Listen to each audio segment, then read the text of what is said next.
Kasa sedih. Seolah-olah dia telah kehilangan jiwanya.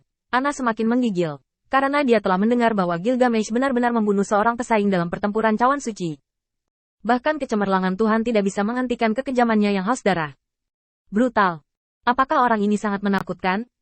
Qin Yichen menggertakkan giginya. Cahaya kemasan itu memang sangat kuat. Tidak hanya kekuatan ranah, tetapi kekuatan dalam arti apapun. Tapi, pria yang berpura-pura tak terkalahkan. Dia belum pernah melihatnya. Pembangkit tenaga listrik yang unggul. Dia belum pernah bertarung dengannya sebelumnya. Kemenangan mungkin belum menjadi miliknya, tetapi kekalahan belum terukir pada dirinya. Lalu ayam apa yang begitu kuat? Mengapa kamu tidak pergi kepadanya? Qin Yichen menendang Kasa dan sangat tidak puas dengan tongkat suci lama yang gagal sebelum dia berhasil. Lalu dia melihat ke arah Ksatria Raja Arthur yang masih memegang pedang suci. Arthur, kamu bermain melawan Jill, kan? Kamu tidak bisa mengalahkannya, kan? Saya. Night King yang mungil tapi pemberani itu seperti permata di mata para dewa. Tiba-tiba kebingungan yang jarang muncul. Dia tidak menjawab, atau tidak tahu jawabannya. Tetapi awalnya, pedang sumpah kemenangan di tangannya akan membimbingnya menuju kemenangan-kemenangan. Tetapi pada saat ini, saat dia ditarik keluar dari batu, pedang legendaris dalam hidupnya pasti akan bergetar. Dan sepertinya dia tidak bisa lagi membimbingnya untuk membunuh. Qin Yichen menebak dengan benar. Dalam pertempuran cawan suci yang lalu, ada juga pertempuran di mana Raja Ksatria Arthur dan Gilgamesh terbangun pada saat yang sama. Dan kemenangan atau kekalahan juga terlihat jelas. Qin Yichen menatap matanya dan diam-diam melangkah maju. Sepertinya menghargai keadilan yang diwakili oleh meja bundar. Dan membiarkan tangannya perlahan-lahan bersandar pada catkin yang terbungkus sarung tangan baju besi perak. Yah, apakah pedang suci ini berisi jalan pertempuran dan kemenangan? Itu memang harta yang luar biasa. Telapak tangan keduanya ingin bertabrakan. Meski dipisahkan oleh baju besi yang dingin, Arthur masih merasakan sentuhan kehangatan, yang membuat matanya bergetar lagi. Dia belum pernah memiliki pasangan. Bahkan dalam hidupnya yang mulia, kemuliaan yang dilambangkan oleh Raja Ksatria membuat semua makhluk lupa bahwa dia adalah seorang gadis muda ketika mereka melihat tubuh mungilnya dengan mata kepala sendiri.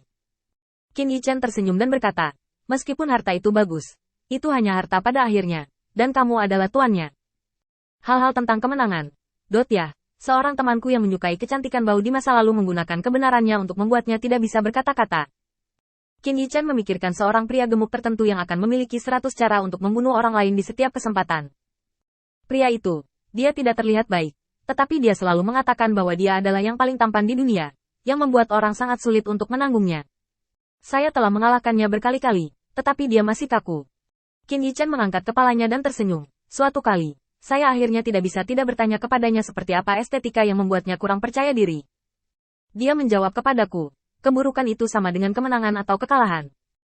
Jika kamu mengatakan kamu tampan setiap hari, kamu mungkin tidak benar-benar menjadi tampan. Tetapi jika kamu berpikir kamu jelek setiap hari, maka kemungkinannya akan menjadi semakin jelek. Demikian pula, Tian-Tian merasa bahwa dia akan menang, dan mungkin tidak dapat mengubah fakta bahwa dia dipukuli dengan buruk. Tetapi jika dia selalu merasa bahwa dia akan kalah, maka dia pasti akan kalah. Arthur tercengang bahwa dewa yang berkuasa memiliki wawasan seperti itu, dan dapat menginspirasinya dari kata-katanya yang kasar. Arthur perlahan mengangguk, dan pada saat itu pedang sumpah kemenangan yang dipegang oleh mereka berdua tidak lagi bergetar, seolah-olah mereka telah menemukan jalan mereka lagi. Qin Yichen melihat ke arah di mana cahaya kemasan menghilang, dan matanya juga membakar semangat juang. Sejujurnya, dia sangat ingin belajar dari yang kuat di alam semesta ini. Dan bahkan berjuang untuk hidup dan mati. Dia juga ingin menghargai kemakmuran yang dibawa alam semesta kepada semua makhluk. Namun, setelah Raja Ksatria ragu-ragu, dia akhirnya menyarankan untuk tidak mencari Gilgamesh untuk saat ini. Dapat dilihat bahwa Night King masih memiliki rasa takut terhadap Raja Pahlawan yang brutal. Tentu saja rasa takut itu dengan cepat ditekan oleh mata heroik dari mata indah Biking. Selain aku, ada 5 pahlawan lain yang tidak diketahui. Mungkin Gilgamesh adalah yang terkuat, tetapi pahlawan yang tersisa sama sekali tidak lemah. Qin Yichen sedikit mengangguk, dan berdasarkan kesombongan Gilgamesh, dia pasti akan bertemu dengan roh-roh heroik lainnya. Mungkin mereka bisa menjadi Oriole. Ini tidak ada hubungannya dengan konseling. Dan setelah menendang Kasa, Qin Yichen tidak mempermalukan tongkat dewa tua itu lagi. Meskipun pesaingnya memanggil Gilgamesh cukup beruntung untuk membunuh semua orang, tetapi Raja Ksatria Arthur tidak lemah. Dapat dikatakan bahwa 5 roh kepahlawanan yang tersisa paling-paling sama dengan kekuatan Raja Ksatria, dan kemungkinannya tidak sebaik Arthur. Namun, Qin Yichen baru saja menyesuaikan mentalitasnya, tetapi tiba-tiba merasakan bayangan istana seperti reruntuhan tidak jauh. Dan kemudian, cahaya hitam yang menghancurkan kekosongan melanda. Hati-hati. Raja Ksatria bereaksi sangat cepat. Dia ingin menyeret Qin Yichen pergi. Tetapi yang terakhir tidak perlu khawatir. jadi dia menggunakan pedang sumpah kemenangan untuk menyeberang di depan Kasa dan Ana. Ledakan. Tanda seru. Tanda seru. Cahaya hitam yang mengerikan melonjak, dan pemotongan berat secara langsung menyebabkan bumi meledak, dan kabut hitam yang tak terhitung jumlahnya menyembur keluar seperti ratapan dari neraka. Jika Qin Yichen ingin menelannya, yang terakhir berubah menjadi cahaya ilahi dan berdiri dengan bangga di langit. Ini adalah pedang ini secara langsung menghancurkan ruang. Tetapi apa yang menyebabkan mata ilahi Qin Yichen sedikit menyempit adalah bahwa dari cahaya hitam yang terus-menerus terdistorsi, dia perlahan berjalan keluar dari sosok tinggi. Sosok itu sepertinya menyatu dengan cahaya hitam. Kegelapan seperti aura iblis.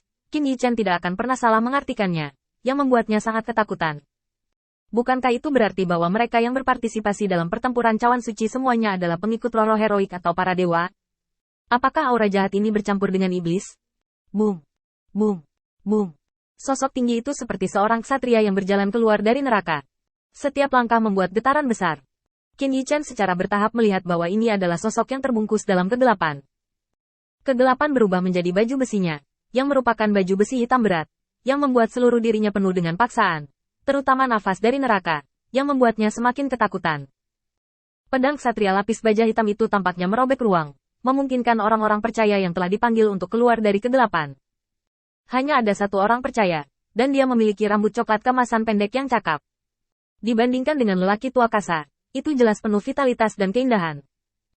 Orang percaya membalik-balik volume kanon ilahi dengan satu tangan, seperti sebuah buku, dan tidak lagi menyatakan kemuliaan Tuhan setiap saat, salib di belakangnya setinggi pedang sumpah kemenangan Arthur. Kebangsawanan Tuhan pada akhirnya akan melampaui orang yang sombong. Night King Arthur, aku tidak menyangka bahwa roh heroik yang terbangun kali ini akan begitu kuat. Orang percaya itu berbicara perlahan, jelas sedikit terkejut pada Arthur yang memblokir pukulan itu. Tetapi ketika dia segera melihat Kasa, dia mengungkapkan sentuhan ketidakpuasan dan bahkan kecemburuan. Kami percaya pada kemuliaan Tuhan bersama-sama. Dalam kemuliaan mana Anda bermandikan? Qin Yichen diam-diam muntah. Apakah kosmos ini semua berbicara tentang satu sama lain begitu mewah? Apakah itu?